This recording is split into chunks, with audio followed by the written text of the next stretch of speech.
ಎಲ್ಲ ರಾಷ್ಟ್ರೀಯ ನಾಯಕರಿಗೆ ಕರ್ನಾಟಕದ ಜನತೆಯ ಪರವಾಗಿ, ಕರ್ನಾಟಕ ಸರ್ಕಾರದ ಪರವಾಗಿ ಧನ್ಯವಾದಗಳನ್ನು ಈ ಸಂದರ್ಭದಲ್ಲಿ ಹೇಳಲಿಕ್ಕೆ ಬಯಸ್ತಾ ಇದ್ದೇನೆ.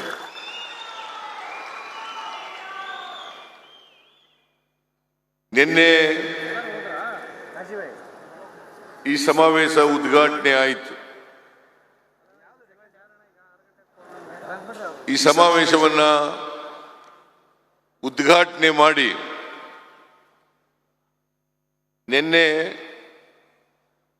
ಈ ಸಮಾವೇಶವನ್ನು ಉದ್ದೇಶಿಸಿ ನಾನು ಭಾಷಣವನ್ನು ಮಾಡಿದ್ದೇನೆ.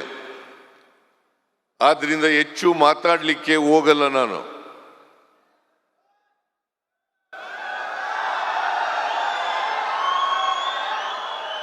ಹೆಚ್ಚು ಮಾತಾಡಲಿಕ್ಕೆ ಹೋಗಲ್ಲ.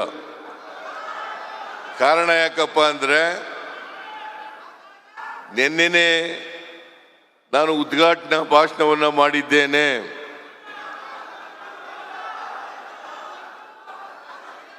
ಸಂವಿಧಾನ ಜಾರಿಯಾಗಿ 75ನೇ ವರ್ಷ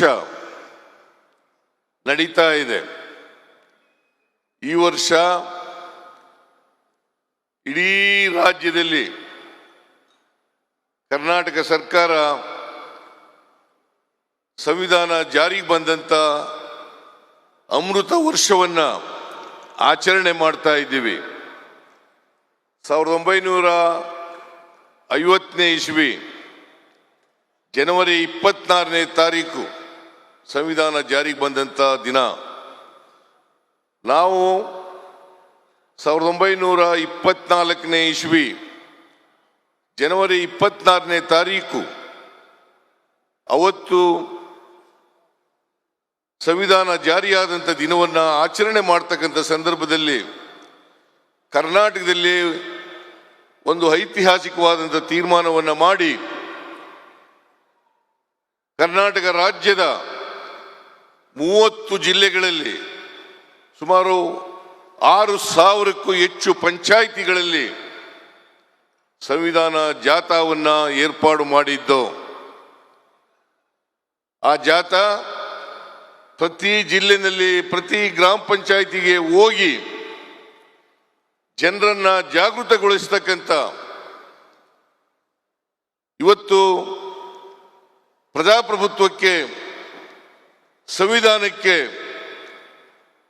ನರೇಂದ್ರ ಮೋದಿಯವರ ಸರ್ಕಾರದಿಂದ ಏನು ಆತಂಕ ಬಂದಿದೆ, ಈ ಆತಂಕವನ್ನ ಜನರಿಗೆ ತಿಳಿಸ್ತಕ್ಕಂಥ ಪ್ರಯತ್ನವನ್ನ ನಾವು ಮಾಡಿದ್ದೇವೆ. ಇವತ್ತು ಪ್ರಜಾಪ್ರಭುತ್ವಕ್ಕೆ, ಸಂವಿಧಾನಕ್ಕೆ ಬಿಜೆಪಿ ಪಕ್ಷದಿಂದ, ನರೇಂದ್ರ ಮೋದಿಯವರಿಂದ ಇವತ್ತು ಧಕ್ಕೆ ಬಂದಿರತಕ್ಕಂಥದ್ದನ್ನು ನಾವೆಲ್ಲರೂ ಕೂಡ ಅರ್ಥ ಮಾಡ್ಕೋಬೇಕಾಗ್ತದೆ. ನಮ್ಮ ಸಂವಿಧಾನ ಬಾಬಾ ಸಾಹೇಬ್ ಅಂಬೇಡ್ಕರ್ ಅವರು ಇದನ್ನ ರಚನೆ ಮಾಡಿ ಕೊಟ್ಟಿರ್ತಕ್ಕಂಥದ್ದು. ಅವರು ರಚನೆ ಮಾಡೋದಕ್ಕಿಂತ ಮುಂಚಿತವಾಗಿ ಅನೇಕ ದೇಶಗಳಲ್ಲಿರ್ತಕ್ಕಂಥ ಸಂವಿಧಾನವನ್ನ ಅಭ್ಯಾಸ ಮಾಡಿ ಆ ಸಂವಿಧಾನಗಳಲ್ಲಿರ್ತಕ್ಕಂಥ ಒಳ್ಳೆಯ ವಿಚಾರಗಳನ್ನು ತಗೊಂಡು ನಮ್ಮ ರಾಷ್ಟ್ರಕ್ಕೆ, ನಮ್ಮ ಸಮಾಜಕ್ಕೆ ಎಂತಹ ಸಂವಿಧಾನ ಬೇಕು, ನಮ್ಮಲ್ಲಿರ್ತಕ್ಕಂಥ ಸಾಮಾಜಿಕ ಆರ್ಥಿಕ ಸಮಸ್ಯೆಗಳಿಗೆ ಪರಿಹಾರ ಕೊಡ್ತಕ್ಕಂಥ ಸಂವಿಧಾನವನ್ನ ರಚನೆ ಮಾಡಿ ಇವತ್ತು ಈ ದೇಶಕ್ಕೆ ಕೊಟ್ಟಿದ್ದಾರೆ. ಇದನ್ನ ಜಾರಿಯಾದಂಥ ದಿನದಿಂದ ಭಾರತೀಯ ಜನತಾ ಪಕ್ಷದವರು ಆಂತರಿಕವಾಗಿ ವಿರೋಧ ಮಾಡ್ತಾ ಇದ್ದಾರೆ ಅಂತಕ್ಕಂಥದ್ದನ್ನ ತಮಗೆ ತಿಳಿಸಲಿಕ್ಕೆ ಬಯಸ್ತಾ ಇದ್ದೇನೆ.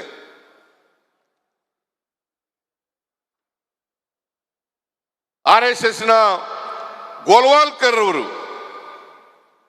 ಇದು ಅನೇಕ ದೇಶಗಳ ಸಂವಿಧಾನವನ್ನ ನೋಡ್ಕೊಂಡು ಮಾಡಿರ್ತಕ್ಕಂಥ ಒಂದು ಗೊಂದಲದ ಗೂಡು ಅಂತಕ್ಕಂಥ ರೀತಿಯಲ್ಲಿ ಮಾತನಾಡಿದ್ದಾರೆ. ಈ ಭಾರತೀಯ ಜನತಾ ಪಕ್ಷ ಅಥವಾ ಅದರ RSS ಅವ್ರು ಯಾರೂ ಕೂಡ ಸಂವಿಧಾನವನ್ನ ಗೌರವಿಸ್ತಕ್ಕಂಥದ್ದಾಗ್ಲಿ, ಸಂವಿಧಾನದಲ್ಲಿರ್ತಕ್ಕಂಥ ದೈವೋದ್ದೇಶಗಳನ್ನ ಅವರು ಗೌರವಿಸ್ತಕ್ಕಂಥದ್ದಾಗಲಿ ಇಲ್ಲ ಅಂತಕ್ಕಂಥದ್ದನ್ನ ನಾವು ಅವರು ಅಧಿಕಾರದಲ್ಲಿರ್ತಕ್ಕಂಥ ಸಂದರ್ಭದಲ್ಲಿ ನಾವು ನೋಡಿದ್ದೇವೆ. ಈ ದೇಶಕ್ಕೆ ಸ್ವಾತಂತ್ರ್ಯ ಬಂದ ಮೇಲೆ ಅವರು ಯಾವ ರೀತಿ ನಡ್ಕೊಂಡಿದ್ದಾರೆ ಅಂತಕ್ಕಂಥದ್ದನ್ನು ಕೂಡ ನಾವು ಅರ್ಥ ಮಾಡ್ಕೋಬೇಕಾಗ್ತದೆ. ಸಾಮಾಜಿಕ ನ್ಯಾಯ, ಬಡವರು, ದಲಿತರು, ಹಿಂದುಳಿದವರು, ಅಲ್ಪಸಂಖ್ಯಾತರು, ಕಾರ್ಮಿಕರು, ಮಹಿಳೆಯರು ಇವರಿಗೆ ವಿರುದ್ಧವಾಗಿರ್ತಕ್ಕಂಥ ಯಾವುದಾದ್ರೂ ಪಕ್ಷ ಇದ್ರೆ ಅದು ಭಾರತೀಯ ಜನತಾ ಪಕ್ಷ ಅಂತಕ್ಕಂಥದ್ದನ್ನ ಎಲ್ಲರೂ ಕೂಡ ಅರ್ಥ ಮಾಡ್ಕೋಬೇಕಾಗ್ತದೆ. ಅದಕ್ಕಾಗೇನೆ ಅನಂತಕುಮಾರ್ ಹೆಗ್ಡೆ ಅವರು ಮಂತ್ರಿಯಾಗಿದ್ದಂಥ ಸಂದರ್ಭದಲ್ಲಿ ನರೇಂದ್ರ ಮೋದಿಯವರ ಮಂತ್ರಿಮಂಡಲದಲ್ಲಿ ಮಂತ್ರಿಯಾಗಿದ್ರು.